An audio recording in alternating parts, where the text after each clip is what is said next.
मुझसे नहीं चला जा रहा। आप आईना देखते हैं, अपनी स्किन को देखते हैं और आप देखते हैं कि ये मुझ में चेंजेस कैसे आ रहे हैं। तो जो आईना बोल रहा होता है ना, उसको सुना करें। और ये आईना ये हमें बताता है कि कब कब हमारी इम्यूनिटी सिस्टम जो है वो एक तो थोड़ा कमज़ोर भी पड़ जाता है, और एक नेचुरल प्रोसेस है कि हम सबको एज करना है, तो वो बताना शुरू कर देता है कि भाई हाँ, अब असरात नुमाया होने शुरू हो गए हैं, तो अब ज़रा ना ख्याल रखना शुरू कर दो। वो कौन सी एज होती है जिसमें आपको ख्याल रखना शुरू करना है कि हाँ भी मुझे अपनी एजिंग प्रोसेस को रोक लेना है?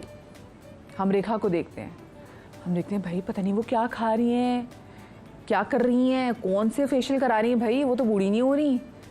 तो हर एक का हक है भाई जवान दिखने का, और क्यों ना हो, ठीक है ना। तो आज इस वाले से बात करेंगे कि जी खाना क्या है, स्किन पे लगाना क्या है, लाइफस्टाइल को कैसे रखना है, क्या ऐसी चीज़ें हैं जो हम कर सकते हैं, और बहुत सारी यहाँ पे सोल्यूशन ऐसे बताएंगे कि जिनको करके आप इस प्रोसेस को एक बड़ा ग्रेसफुली तरीके से लेके आगे चल सकते हैं। मतलब मैं सोचती हूँ कि मैं एक दिन गायब हो जाऊँ और मैं देखूँ कि इनके स्किन के रूटीन है क्या। और आज मेरे शो में भी कुछ ऐसे स्पेसिफिक लोग हैं जो हम देख रहे हैं, जनाब ये बूढ़े नहीं हो रहे, नहीं हो रहे। इनसे पूछेंगे बूढ़े क्यों नहीं हो रही होगी, वजह तुम्हारे साथ मौजूद है। आप माशाल्लाह जवान से जवान तर होते जा रहे हैं। आपने वो ना फुल स्टॉप लगा लिया कैसे? भाई इत्तेफाक से हम एक ऐसी फील्ड में आ गए जिसका ताल्लुक ही जवान होने से है। योग का ताल्लुक ही मेडिटेशन, रिलैक्सेशन और यंग रहने से है। तो ये तो एक अल्लाह का तोहफा था जो हमें मिल गया। और जब आप बात करते हैं सही कि जब योगा करने से, तो मेरे जहन में फ़ौरन मलाइका अरोड़ा आ जाती हैं भाई, like she is 50 years old now, और कोई बता ही नहीं सकता कि उनकी क्या एज है। वो बताती हैं कि जी 50 इज़ न्यू 30। सबाहत बुखारी साहिबा हमारी बहुत ही प्यारी जनाब आर्टिस्ट भी हैं, और ये भी मतलब प्यारी होती जा रही है। मैं कहती चलो एज के प्रोसेस में, लेकिन प्यारी भी प्यारी होती जा रही है। मैं इनसे भी पूछूंगी इनका रूटीन क्या है ना। अस्सलाम वालेकुम, कैसी आप? ठीक ठाक हैं? मैं ठीक हूँ। क्या करती हैं आप, मुझे पहले बताएं। खुश रहती है सबसे अच्छा टोटका आप कहती है खुश रहने का। और अगर आसपास के लोग खुश ना रहने दें तो फिर भी आप हंसते रहें, झूठा बूढ़ा ही हंसते रहें, उनको सुनाएं। हाँ। हमने अपनी स्किन को कैसे ज़बरदस्त रखना है जनाब, और आप अक्सर हमारे शोज़ में देखते हैं, हमारे शोज़ में क्या वो मतलब पूरे पाकिस्तान में बड़ी ज़बरदस्त तरीके से छाई हुई हैं। स्किन का भी आपका ख्याल रखती हैं और आपकी सेहत का भी ख्याल रखती हैं, अपना भी ख्याल रखती हैं। सदाबहार, सदा यंग उम्मे राहिल, अस्सलाम वालेकुम। कैसी है? अल्हम्दुलिल्लाह, शुक्र अल्लाह। उम्मे आप माशाल्लाह से कैसे कहते तरोताज़ा रहती है, मुझे बताएं। खुश रहती हूँ, खुश और नेगेटिविटी से दूर रहती हूँ। मुझे कोई बंदा नेगेटिव होगा मैं उस महफिल से उठ जाती हूँ। बस ये दो चीज़ें। मैं सही बात कहते हैं ना कि इंसान कभी कभी अपनी परेशानियों की वजह से ज़्यादा जल्दी बूढ़ा हो जाता है। तो बस परेशानियों की मैं आज वैसे इसकी भी ना, क्योंकि आज हमारे साथ मोटिवेशनल स्पीकर भी मौजूद है, सबा हसन साहिबा, अस्सलाम वालेकुम जी, कैसी हैं आप? ठीक ठाक हैं? ये परेशानी से दूर रहा जा सकता है? बिल्कुल रहा जा सकता है। आप कैसे पॉजिटिव रिलेशनशिप्स फोस्टर कर सकते हैं, आज हम उस पर भी बात करेंगे। आपकी फैमिली आपके लिए एक बहुत बड़ा सपोर्ट सिस्टम होती है, so we can talk about that. Plus ये है कि आपका ग्रोथ माइंडसेट कैसा है, आपके करियर गोल्स क्या हैं, आपके एस्पिरेशंस क्या हैं, पर्सनल क्या है, ये भी एज फैक्टर को exactly they are all mind boosters. ठीक है जी। इसके साथ से जनाब, क्योंकि आपको पता है कि आजकल ऐसे ऐसे प्रोसीजर्स मार्केट में आ गए हुए हैं कि जिनको आप करें और आप ज़बरदस्त तरीके से मजीद हसीन आप हो जाएंगी। डॉक्टर लाइबा शेख भी हमारे साथ मौजूद है, डर्मेटोलॉजिस्ट। अस्सलाम वालेकुम। वालेकुम अस्सलाम। कैसी हैं आप? ठीक है, बिल्कुल ठीक। आप कैसी हैं? बिल्कुल ठीक। मुझे बताएं लाइबा, वैसे आजकल जवान रहने के लिए कितनी मशीन और कितने तरीके आ गए हैं? बहुत तरीके आ गए, बहुत सारे तरीके आ गए हैं, और आई थिंक अब सारी साइंस का फोकस इसी चीज़ पे आ गया है, यू नो, कि क्या करें, कौन सी प्रोसीजर्स करें। But yes, there are lot of things available in the market जिससे you can slow down the process. बस ठीक है, इस पर बात करेंगे। और खाना क्या है भाई? You become what you eat. So क्या ऐसी चीज़ें खानी चाहिए? डॉक्टर आयशा अब्बास हमारे साथ मौजूद है, न्यूट्रिशनिस्ट, आप जानते हैं। अस्सलाम वालेकुम जी। वालेकुम अस्सलाम। कैसी हैं आप? ठीक ठाक हैं? ठीक ठाक। भाई मुझे बताएं कि आप भी, हम इनको जब भी देखते हैं, ये भी जब आती हैं एक कोई अल्लड़ सी इनके अंदर ना हुई जवानी में देख रही होती हूँ। डॉक्टर आयशा आप क्या करिए, मुझे आप ये बता दीजिए। मैं करती तो बहुत कुछ हूँ, अपना बहुत ख्याल रखती हूँ, लेकिन ये है कि बहुत ख्याल इज़्ज़त की ख्याल भी रखना चाहिए। हाँ, अपना ख्याल रखती हूँ। और दूसरी बात ये कि मैं अपने आप से मोहब्बत करती हूँ। जब तक आप अपने आप से मोहब्बत ना करें, आप कुछ भी नहीं कर सकते। देखना ये चीज़ होनी चाहिए, सबसे बड़ा पॉइंट है अपने आप से मोहब्बत करना। ये सेल्फ लव ना बहुत से लोगों में नहीं है, मुझे लगता है मेरे अंदर भी नहीं है बहुत सारी चीज़ों में। तो ये ना आज हम आपसे भी सीखेंगे कि self love is very important. और अगर आपको लगता है जनाब ज़ाती तौर पे आप ज़बरदस्त हसीन और कहते हैं ना हमेशा जवान लगेंगे, तो ऐसा नहीं होगा। आपको ख्याल अपना करना पड़ेगा। अब कैसे ख्याल करना है बताएंगे, लेकिन अभी आ रही है ब्रेक। मैं ब्रेक के बाद वापस आऊँगी, तो कहीं आपने नहीं जाना।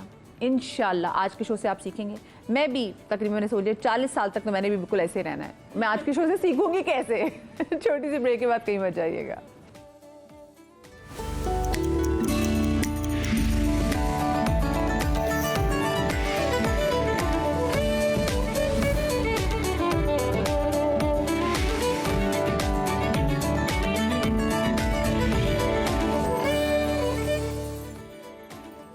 जी welcome back after the break. और आज हम स्पेसिफिकली बात करने जा रहे हैं कि आप अपने एजिंग के प्रोसेस को स्लो डाउन कैसे कर सकते हैं और ख़्याल रखना बहुत बहुत बहुत ज़्यादा ज़रूरी है। हमारी टेलीफोन की लाइन्स आपके लिए खुली हुई हैं, आप लोग कॉल भी कर सकते हैं, हमारे पैनल से सवाल भी कर सकते हैं।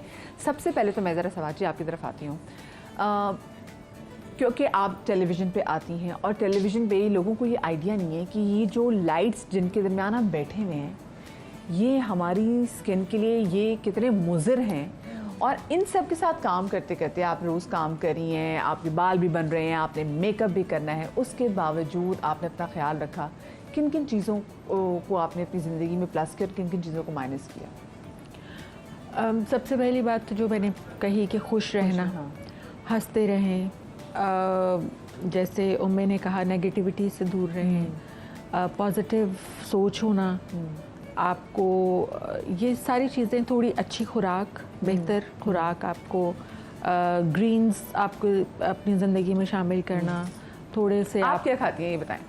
मैं सब चीज़ें खाती हूँ, किसी चीज़ से मुझे कोई परहेज़ नहीं है। मीठा भी खा लेती हूँ, सब कुछ है, लेकिन बहुत ज़्यादा नहीं। हर चीज़ बहुत देखभाल के, सोच समझ के। और ग्रीन्स जो हैं वो बहुत ज़रूरी हैं, नट्स बहुत ज़रूरी हैं। जिनको अवेलेबल नहीं है उसकी भी अल्टरनेट्स हैं बहुत सारे। ज़रूरी नहीं है कि आपने यही चीज़ें खानी है तो आप करेंगे। मतलब गोश्त है, प्रोटीन चाहिए तो आपको दाल भी आपको प्रोटीन दे सकती है ना। तो बस बैलेंस डाइट जो है वो ज़रूरी है, और ज़िंदगी में हर चीज़ का बैलेंस जो है वो बहुत ज़रूरी है। सही। आपने अपनी एज का अपनी जो स्किन का ख्याल है वो कब रखना शुरू किया था?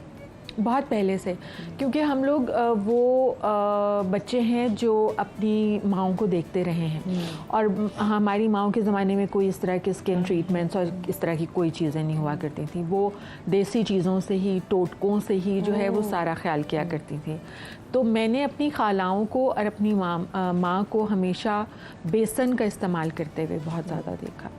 बेसन और दूध, उससे वो कभी साबुन वगैरह चेहरे के लिए इस्तेमाल नहीं किया करती थी। बेसन से ही धोती थी, बेसन से वो नहाती भी थी, मालिश भी मतलब बहुत प्रॉपर तरीके से करवाया करती थी। सर में तेल वगैरह लगाना बहुत ज़रूरी था। अब जो है वो हमें डॉक्टर्स कहते हैं कि जी तेल ना लगाओ, तेल से जो है वो बड़े सत्यानाश हो जाते हैं बाल। तो हमारी माँओं के जो बाल थे वो तो कभी सत्यानाश नहीं हुए, वो देसी साबुन से धोती थी। वो शिकाकाय और वो सारी चीज़ें, आंवला रीठा, उससे धोती थी। बेसन से इवन जो है वो बाल धुला करते थे। तो वो सारी चीज़ें वो किया करती थी, और माशाल्लाह बहुत हेल्दी भी, खुराकें भी उनकी बहुत अच्छी थी। देसी घी बहुत खाती थी, ऑयल इतना नहीं था उस ज़माने में।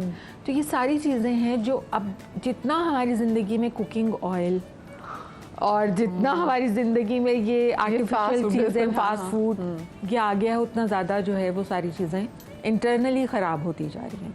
मैं जो सीख रही जी, बेसन का इस्तेमाल जो है ना वो ज़रा दोबारा से करना शुरू कर देना चाहिए। ये बेसन कितना स्किन के लिए मुफीद है, मुझे बताऊँ मैं? बेसन बहुत अच्छा है, ब्राइटनिंग के लिए बहुत अच्छा है, आपके ब्लैक हेड्स वाइट हेड्स को रिमूव करने के लिए अच्छा है, ऑयल कंट्रोल करने के लिए बहुत अच्छा है। लेकिन जहाँ पे स्किन ड्राई हो जाती है वहाँ पे खाली बेसन नहीं, जैसे सबा जी ने बताया कि दूध के साथ इसके मॉइस्चराइजिंग इफेक्ट आना ज़रूरी है। अगर सिर्फ बेसन लगाएंगे तो चेहरा खुश्क हो जाएगा, खुश्क होगा तो रिंकल्स आना शुरू हो जाएंगी। तो कोई ना कोई चीज़ ऐसी डाली जाए जो स्किन को मॉइस्ट भी करे। दही डाल सकते हैं, कोई फ्रेश जूस डाल सकते हैं, दूध का इस्तेमाल कर सकते हैं, लेकिन खाली बेसन से मुंह ना धोएं। जिनकी स्किन ऑयली है वो तो धो सकते हैं, लेकिन अगर किसी ने गलती से स्किन ऑलरेडी ड्राई है उस पर बेसन लगाना शुरू किया तो उस पर रिंकल्स आना शुरू हो जाएंगी, चाहे वो उम्र 20 साल ही क्यों ना हो। अच्छा, मैंने ना एक चीज़ नोट की है, हम लोग ना एक तो एज को अपने ऊपर बहुत ज़्यादा ले भी लेते हैं। बाहर के ममालिक में, मतलब यहाँ पे मैंने देखा कि रिटायरमेंट के बाद लोग कहते लो जी बस अब हमने क्या करना है, बस जी 50 साल होगी हमारी उम्र, 60 साल, बस अब हमने क्या करना है। बाहर के ममालिक में देखा है लोग अपनी ज़िंदगी एंजॉय करना है रिटायरमेंट के बाद शुरू करते हैं। मैं एक बार छुट्टियों पे गई टर्की और मेरे साथ एक कपल था, मैं कपल होके गई तो मैं वो हाइकिंग कर रहे थे, तो वो कपल था, वो तकरीबन 80 साल के अंकल थे और उनकी बेगम 75 साल की थी। अब वो ऊपर चढ़ी जा रहे थे और मैं उनको देखी चलती, मैं तो दरमियान में फौत हो गई हुई थी कि मैं कहा यार ये इनको ये अपने आप को बता नहीं रहे कि हम एज कर रहे हैं, तो क्या ये भी बड़ी रीज़न है अपने आप को बार बार बताते हैं कि लोग भी अब तो मेरी ये उम्र हो गई है, अब तो मेरी ये उम्र हो गई है।